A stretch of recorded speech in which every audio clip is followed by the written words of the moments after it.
आज हम बात करेंगे उस क्लैन के बारे में जो क्लैन अगर नहीं होता तो नारुतो भी नहीं होता। जी हाँ, नारुतो का क्लैन उजुमाकी। आपको पता है जब शिनोबी वर्ल्ड चालू हुआ था तब 3 स्ट्रॉन्गेस्ट क्लैन्स थे, उचिहा, सेंजू और तीसरा क्लैन था उजुमाकी, जो अपने सीलिंग jutsu के लिए जाना जाता था और जिसने इन्वेंट की थी ये ब्याकुगो सील। जैसे कि मैंने पिछली वीडियो में बताया था ब्याकुगो सील और कारवा सील में कितनी ज़्यादा सिमिलैरिटीज़ हैं।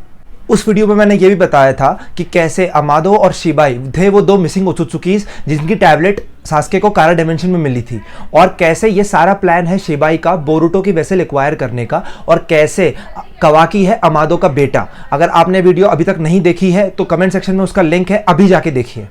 आज हम बात करेंगे कि क्यों शिबाई ने डिस्ट्रॉय कर दिया उजुमाकी क्लैन को, कैसे ऑल्टर करी बाकी शिनोबीज की मेमोरीज।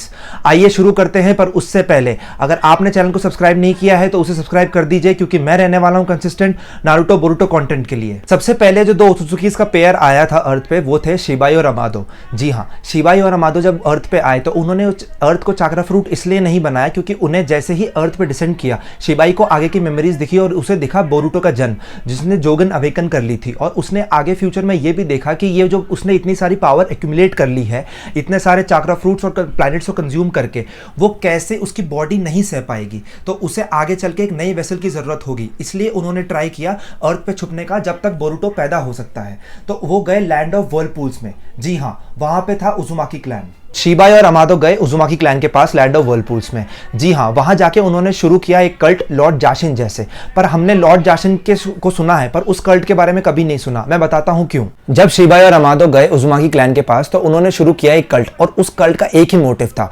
वेसल्स को रिक्रूट करना, क्योंकि जब तक बोरुतो या फिर नए उनको स्ट्रॉन्गर वेसल्स मिल जाते हैं उससे पहले उन्हें अपनी बॉडी के लिए दूसरे वेसल्स ढूंढने थे।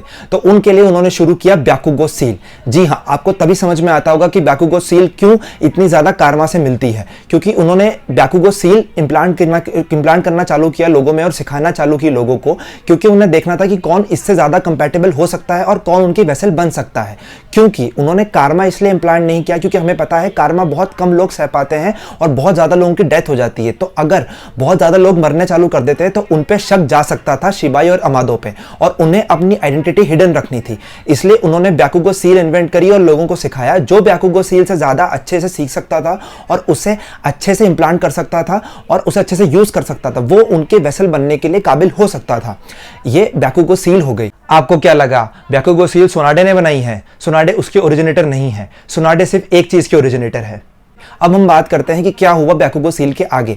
क्योंकि उजुमाकी क्लैन बहुत जीनियस का क्लैन था तो उन्होंने ब्याकुगो सील से इंस्पिरेशन लेके उन्होंने बनाया डेथ रीपर सील, जो एक दूसरे बॉडी की सोल को ट्रैप कर सकता है। और यह सबसे खतरनाक जुत्सु था ओत्सुत्सुकीज के लिए, क्योंकि अगर आप किसी और के सोल को ही ट्रैप कर लोगे तो ओत्सुत्सुकीज दूसरे बॉडी में रिवाइव कैसे करेंगे।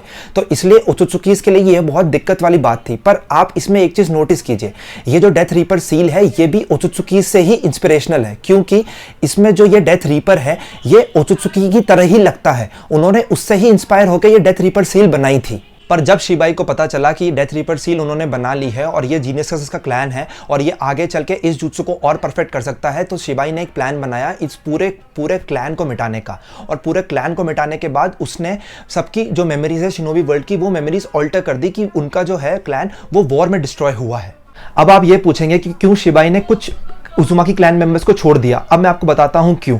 उसने कुछ क्लैन मेंबर्स को इसलिए छोड़ा क्योंकि उसे छोड़ना था कुशीना को, क्योंकि उसको पता है एक अलग अलग फ्यूचर उसने इन्विजन कर रखे हैं। उसको पता है कि जिस फ्यूचर में बोरुतो को पैदा होना जरूरी है वो तभी होगा जब कुशीना जिंदा बचेगी, और अगर वो सिर्फ कुशीना को छोड़ता तो बहुत लोगों का शक चला जाता। इसलिए उसने कुछ उजुमाकीज को छोड़ दिया। अब आप ये बोलेंगे कि डेथ रीपर सील तो कुशीना ने सिखा दी थी और डेथ रीपर सील अभी लोग जानते हैं तो वो ओत्सुत्सुकीज को सील कर सकते हैं, तो शिबाई ने उन्हें क्यों छोड़ा। अब मैं आपको बताता हूं क्यों। आपको याद होगा ओरोचिमारू ने ग्रेट निंजा वॉर 4 में उस डेथ रीपर सील को रिवर्स कर दिया था। ये शिबाई ने देख लिया था कि आगे चल के डेथ रीपर सील रिवर्स हो सकती है। पर अगर उसने इन सारे उजुमाकी क्लैन मेंबर्स को छोड़ दिया तो वो डेथ रीपर सील से भी ज्यादा कुछ एक स्ट्रॉन्ग सील बना लेंगे, क्योंकि वो बहुत ज्यादा जीनियसेस हैं। तो इसलिए अगर उससे ज्यादा कोई स्ट्रॉन्ग वो बना लेंगे तो आगे चल के उसका कोई भी जुत्सु ब्रेक नहीं कर पाएगा। इसलिए उन्होंने उन क्लैन मेंबर सबको मार दिया जो कि उस सीलिंग जुत्सु को आगे ले जा सकते थे, और उन मेंबर्स को छोड़ दिया जिस पे उन पे शक भी ना जाए और बोरुतो का जन्म भी हो जाए। तो इसलिए किया शिबाई ने डिस्ट्रॉय उजुमाकी क्लैन को, और इसलिए उसने कुछ मेंबर्स को छोड़ दिया। मेरे को लगता है कि आप सारी चीजें समझ गए होंगे, और अगर आपको इस थ्योरी में कुछ भी होल्स लगते हैं तो आप कमेंट्स में मुझे बता सकते हैं, और अगर कोई और थ्योरी हो आपके दिमाग में वो भी आप कमेंट कर सकते हैं। और मैं चाहता हूं कि आप इस वीडियो को जरूर देखें जो मैंने कमेंट सेक्शन में दी है, उसमें मैंने बताया है कि कैसे अमादो का बेटा है कवाकी। आशा करता हूं कि आपको वीडियो अच्छी लगी हो, तो वीडियो को लाइक करें और चैनल को करें सब्सक्राइब।